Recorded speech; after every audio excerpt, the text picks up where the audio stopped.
Okay. But who I'm attracting, it's a wide range of men. They're all attracted to my light. Yeah. Because some of them are looking for, yeah, that's true. Definitely. Because if you're in darkness, you want some light. You don't want to sit in the dark. Right. So if you sit in, you're coming to me and you're like, oh, I like, you're easy to talk to, you're funny, you're outgoing, you're this, you're that.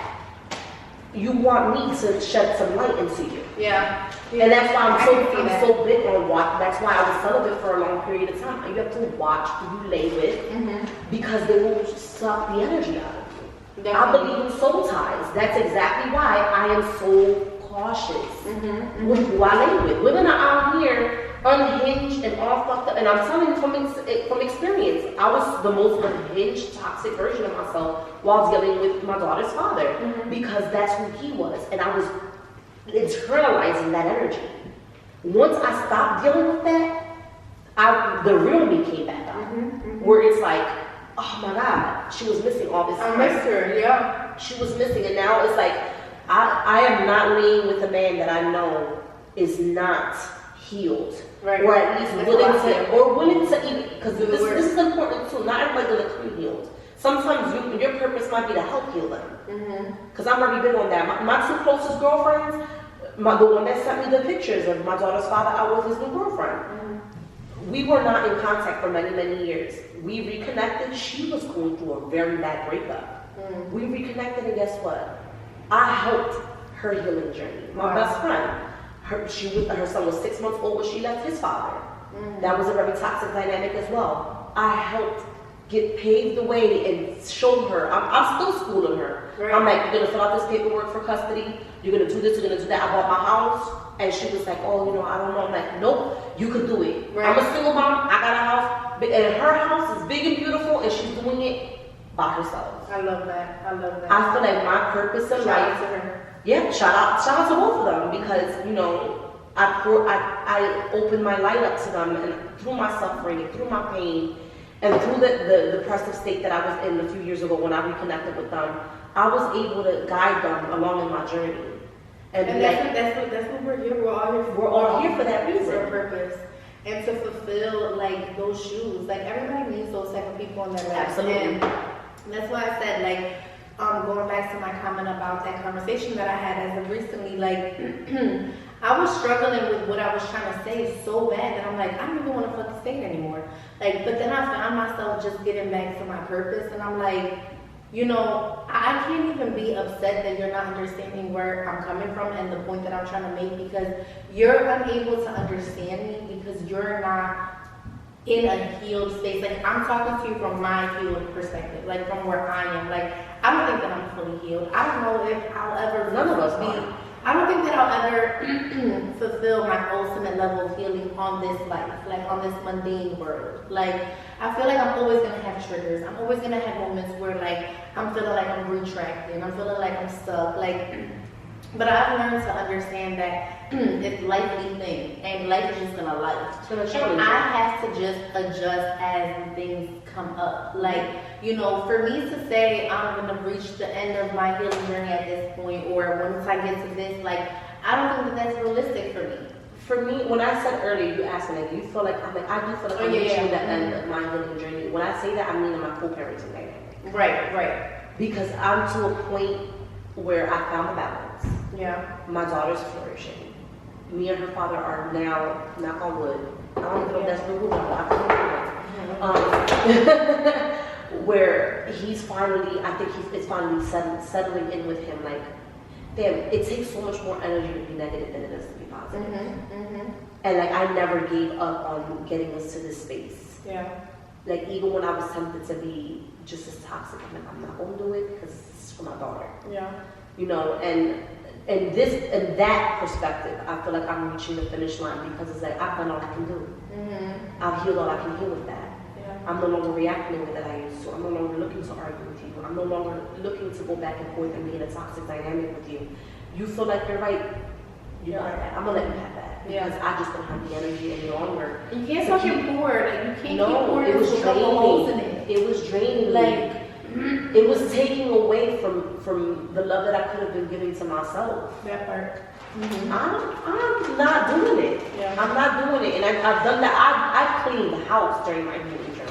So if I can offer somebody a piece of advice or a piece of clarity that is gonna make their journey a little bit less stressful or less difficult, like why not? I'm open to share. I'm open to offer somebody a helping hand. And when you speak from a positive point of view, when you're like able to think in that way, that you want to help somebody and be open to, you know, offer somebody insight, like the blessings and, like you said, the opportunities, and like there's only one way you can go from there. Yeah. Like literally, like life, your life is a reflection of you. Like you give what you put out. Like, and if I'm putting out negativity and nasty shit and just being, you know what I mean, I'm not gonna get the best things in return, you know. And that's what I go off of. Is like, I don't worry about what others do to me, because I know in time they're gonna get their karma. That part. You might think that you got one up on me because, you know, you're intentionally looking to hurt me. You're intentionally looking to destroy me. Right. But it didn't work.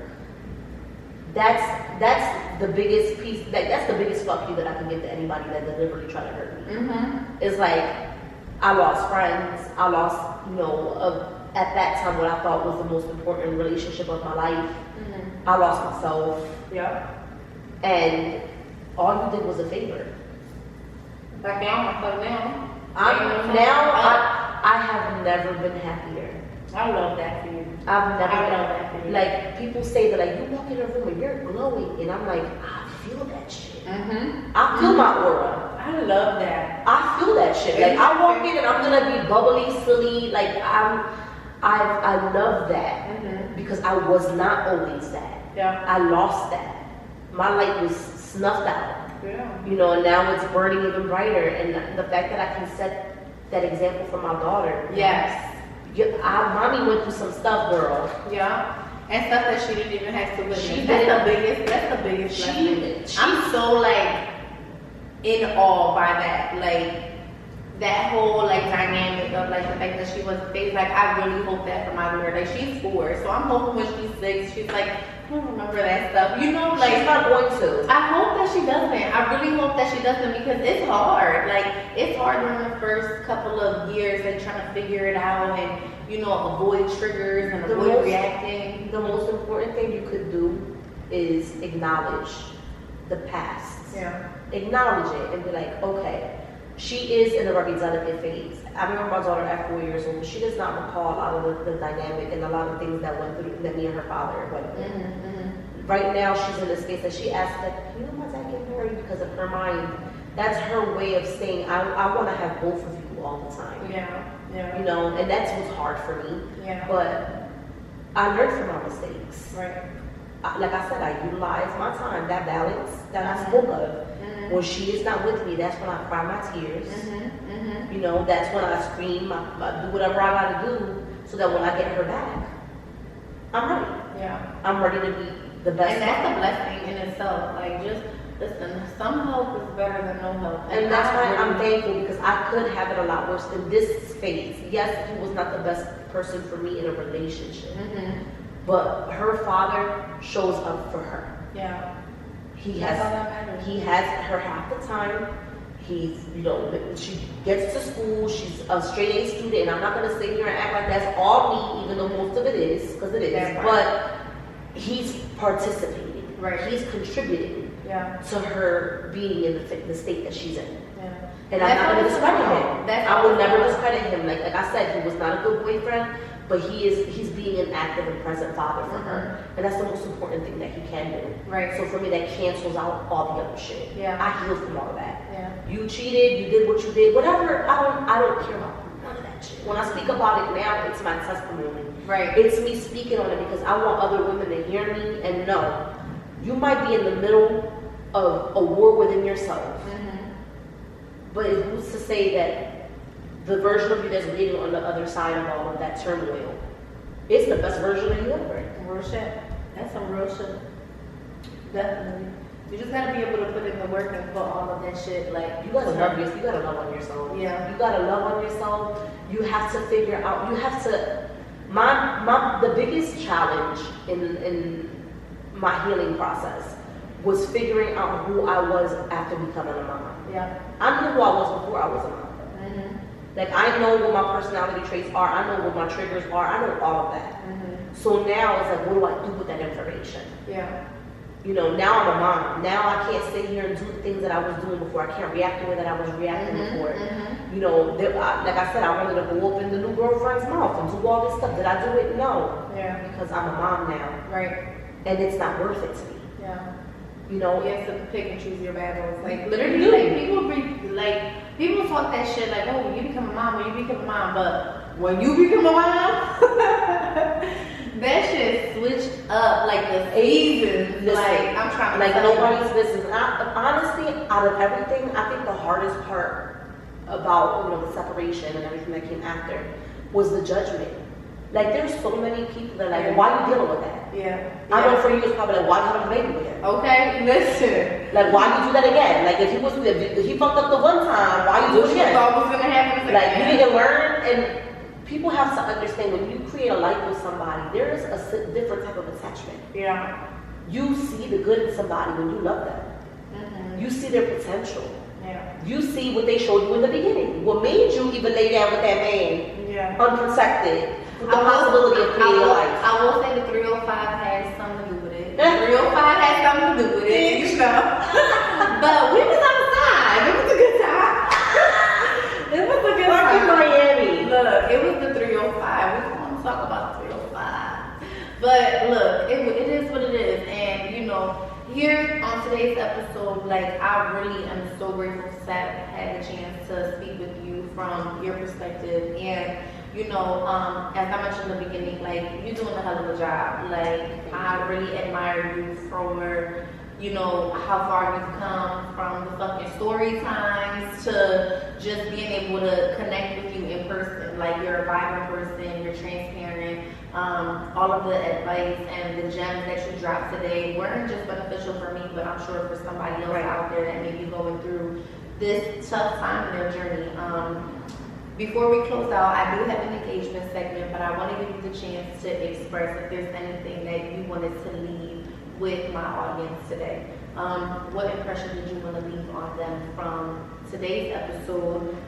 Effective mothering while MILFing with Nana Diggity. What message did you want to leave on today's episode?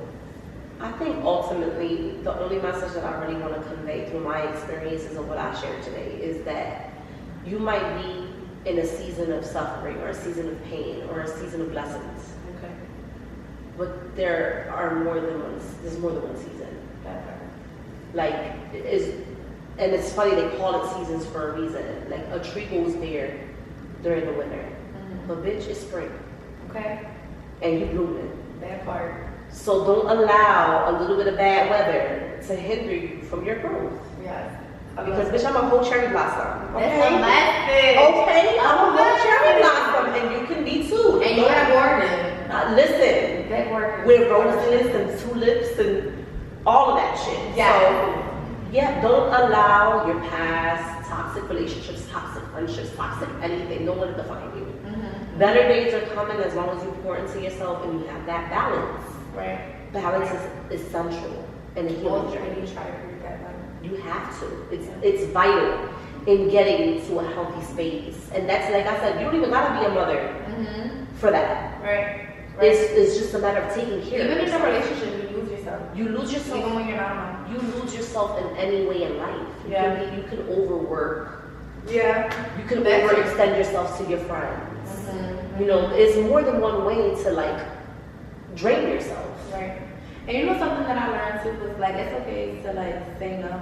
Like, absolutely. It's okay. I'm the queen of no. I feel like it's today. Like, no, not today. Like, it's really very rare the times that you come across people that are like, yeah, I said no, or yeah, I don't want to. Like, no, listen, like, it's okay. It's very rare because people 9 times out of 10 feel like they have to, like, fill the shoe, or, like, you know, like, they have to go overextend themselves.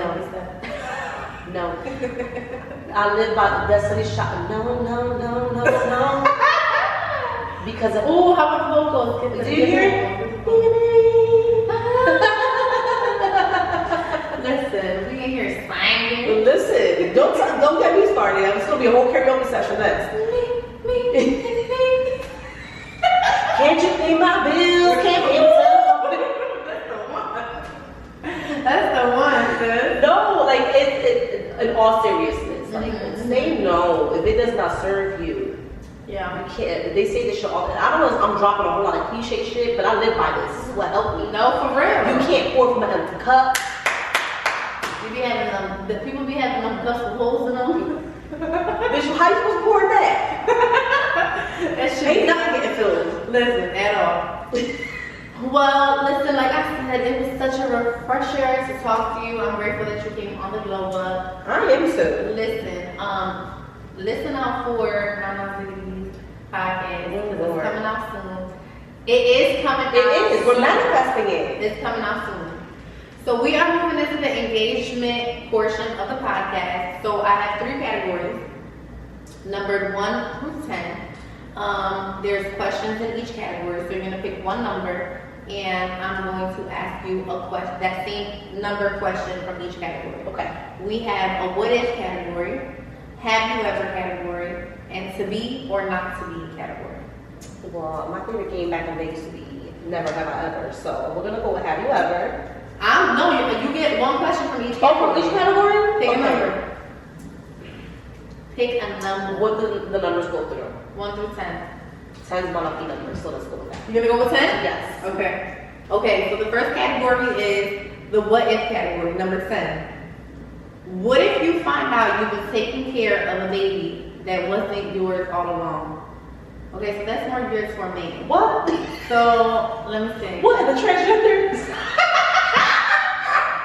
Okay, so wait, what if you had a man taking care of a baby that you didn't know wasn't his all along?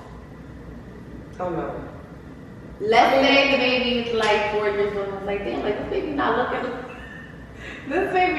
like You sure that's your baby? What if he was taking care of the baby all along? I'm gonna give an honest response right now. That is not my problem. That is What you gonna do? You gonna go find baby dad? no. With the big mom? Because if I have a baby, I know who my baby's dad is. Okay. I'm not gonna take care of a baby that's not mine. Bitch, whose baby that is not? Alright, so the question was more geared for men, so I guess that was my fault. What if you find out? So help, I'm a little on right now. Help me make this geared towards a woman. What if If I'm with a man and he has a child and he later, like, that baby's not his, No, make it about you. What if you find out? So I can't make that about me because if it's not my baby, Let's pick a different number. okay, let's go with 7. Because if that's not my baby, I left the hospital with the wrong one. That's a lawsuit, bitch. Whose baby my baby? Alright.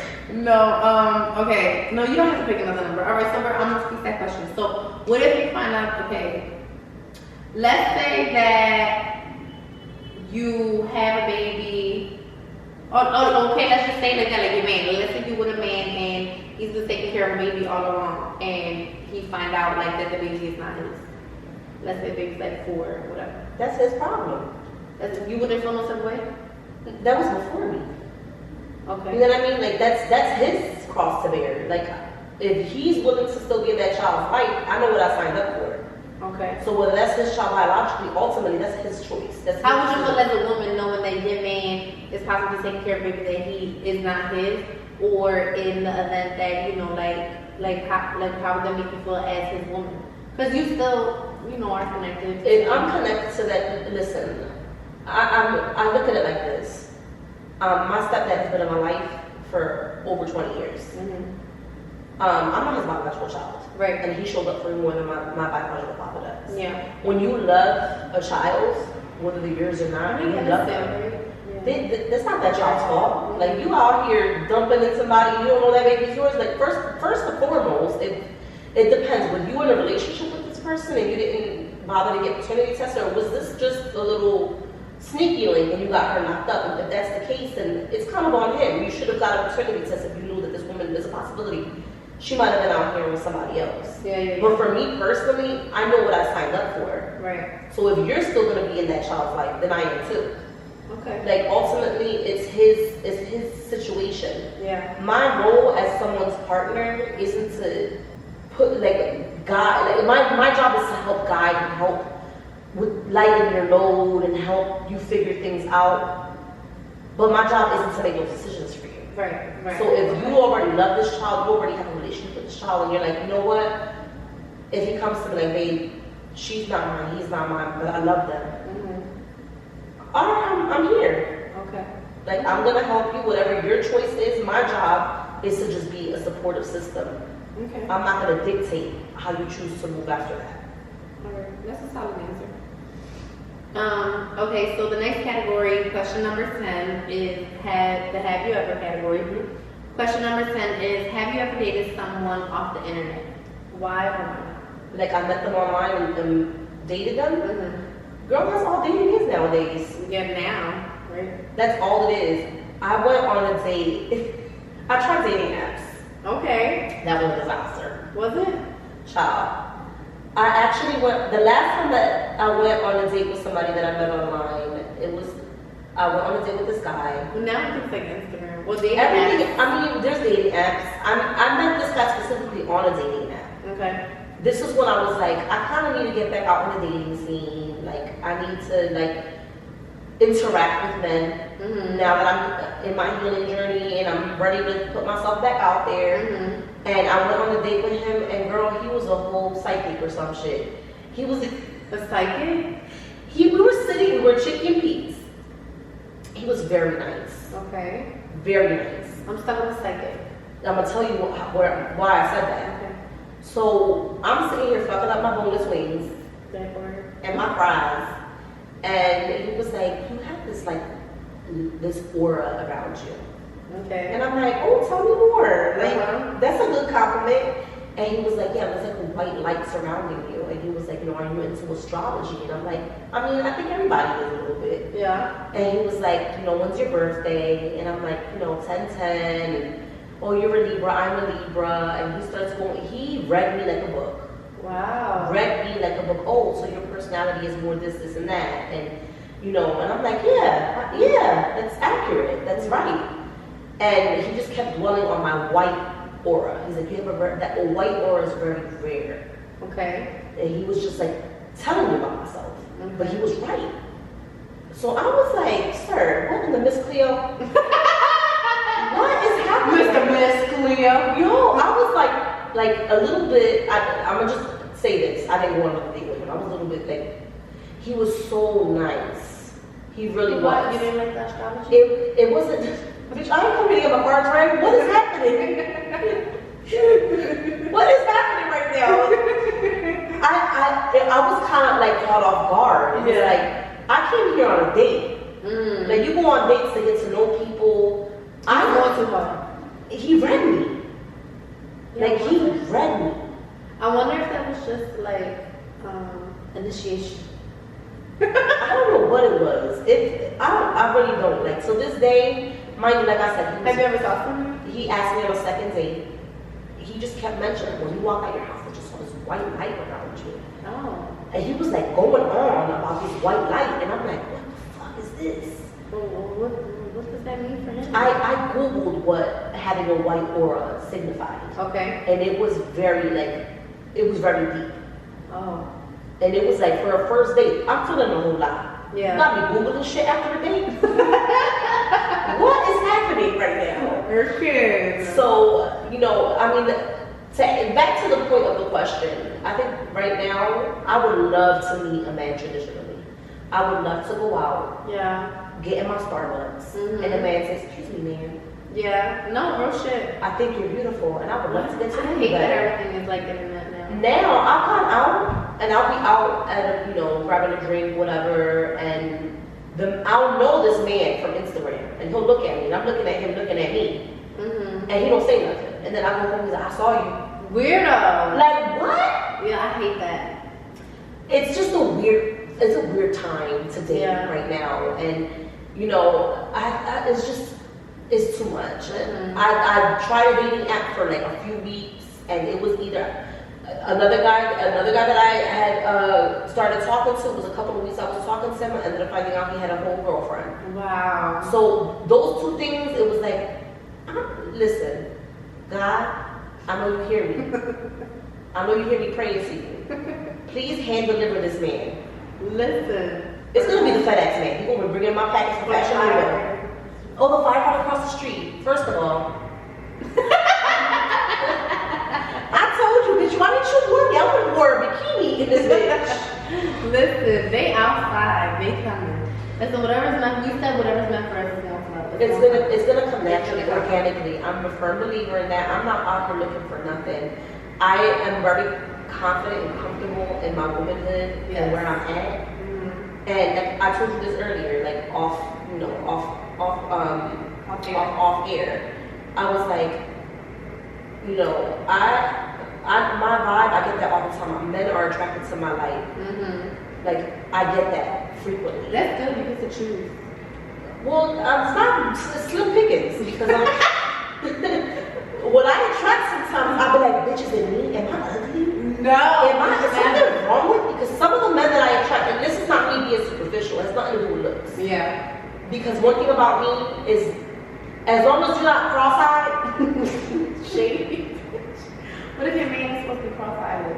He just need glasses. He would never be a man if he's cross-eyed. He just needs glasses. Listen, you could be a work in progress, but if you cockeyed, or you have a micro penis, like I got standards, okay? I draw the line somewhere. Listen, it's certain things like I just know it's not gonna work for me and my personality. I'm so self-aware. I'm self-aware, so I already know.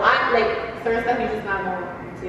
No, I'm not. I just can't deal with it, and I'm not gonna string a man along for the sake of having a man. Right. I'm perfectly fine with being alone. Like that does not bother me. Be important. And it's good to know that you're like able to be alone. That's definitely I think that a lot of men and women struggle with being on their own. Like they just need somebody. And I was one of them. I needed. At one point I felt like I needed to have somebody. Yeah. Now I don't need no one. I'm gonna be by myself. You gotta figure it out. I'm fine. I practice celibacy and I broke the celibacy and I try to get back into it. And now I'm back again. Like it's like I know the celibacy guys are like this fucking bitch. Can you pick a side? Can you pick a side already? I blame Henny. Whenever I drink Henny, I'm like, I don't care. I haven't had it in a long time. My last episode I had Henny and I was good though. No, I'm not a celibacy journey. I spent many months on the celibacy. 2 years. Wow. And I ain't do 2 years. I went a long time. And then, I reconnected with somebody from my past and we have had, I'm not gonna say past tense, a very intense dynamic. Okay. Like it's like, I don't know how the hell to explain it, but it's like, he fulfills me in more ways than just physical. Okay. But we're also in two very different spaces. Where it's like, because I'm so self-aware, I'm not gonna put myself in that position. Yeah. Like, we're great friends. Like, I ask him for advice, he asks me for advice. We've known each other since we were 14 years old. Like, we have just a great connection. But this is not our season. Yeah. And I appreciate and value this friendship, and our chemistry is one I've never experienced before in my life. But I know that that's not my person. Right. And I love him dearly, and I will always love him dearly, but not to the point where it's like, I want to be with you. Yeah. And that takes a lot of self-awareness to understand that you're going to encounter people that you feel drawn to. You feel like, oh my God, like, what is this? Because many times with me and him, I'm like, oh my God, like, this feels like supernatural a little bit. Yeah. Have you guys been intimate ever? Yes. Okay. That's awesome though. But to know that that's not like who you that's not my person. Yeah. That's definitely a level of self-awareness that it's like a level unlocked, right? Yes. Like a level and unlocked. I think the best part about it is like I said, we are goofy, Like, I'm a very, like, funny person by nature. Maybe not now, right now. Maybe it's not, maybe now it's not our season. Yeah. I'm okay with that. Like, we've always been really cool. Like, we'll fall off and we'll reconnect. When we reconnected this most recent time, it was like, wow, this is really intense for both of us. Like, I would ask him, like, do you feel this or am I tripping? Yeah. I know I'm not tripping. He'd be like, no, like, it's just our own, like, vibe. Like, we're in our own little world. We're in the same world. That's what's up. I like to have been able to experience that. Yeah. But I'm also very self-aware in knowing, like, you're not my person. Because you don't put yourself in certain predicaments Right. that you know he comes with. Right, and I also know that he has his own journey that he's on. Yeah. You know, and I feel like we reconnected for a purpose. Right. And our purpose right now is to just be friends. Yeah. Like, I got his back, he got mine. Like, he'll go through stuff, I'll go through stuff, and I can hit him up for advice and whatever. And we just have such a good understanding. Yeah. And it's like, I just reached a point where it's like, I would just like to have him, like, as a friend at this capacity in this moment. Yeah. I don't want to fucking think Yeah. That's what's up though. but I'm just happy to have experienced that level of connection. Yeah. Because And when the time is right, it's supposed to happen that way. Well. if he's my person, he's gonna be my person. Yeah. You know, but right now, like, I'm in a different space and he's in a different space, and I'm selfish right now. That's okay. I'm very selfish, and I would apologize for it. Right. Like, I'm not in the space right now to We're be gonna put somebody else before you, and we do that often. I did it for a very long time, whereas now it's like, I want to be selfish right now. Okay. And if I meet a person that I'm willing, you know, that I feel is worthy of me pursuing in that way, and if it's meant to happen, it's gonna happen organically. I'm a firm believer in this. If you've got to force it, it's not for you. It's not for you, for sure. So, like I said, shout out to him. He knows who he is. No, that's anonymous. no, that's like I said. I'm thankful to have. He has such a good energy to him. He's an amazing man, Awesome. an even better father, and I'm just thankful that we have that. I'm glad to have met him because he also helped me. Like, when I ran into him a little over 2.5 years ago, I was in my depression. Wow. He was one of the people that helped get me out of it. Just by him being himself, just by being my friend. Yeah. So I do owe part of my healing journey to him being my friend the way that he was and showing up when I needed him to. That's what's up. So I'm very thankful for that. And like I said, it's not our time. It might not ever be. But I am thankful for what he's contributed into my life since we reconnected. Like, that's my belief. That's what's up. That's what's up. We all need those people.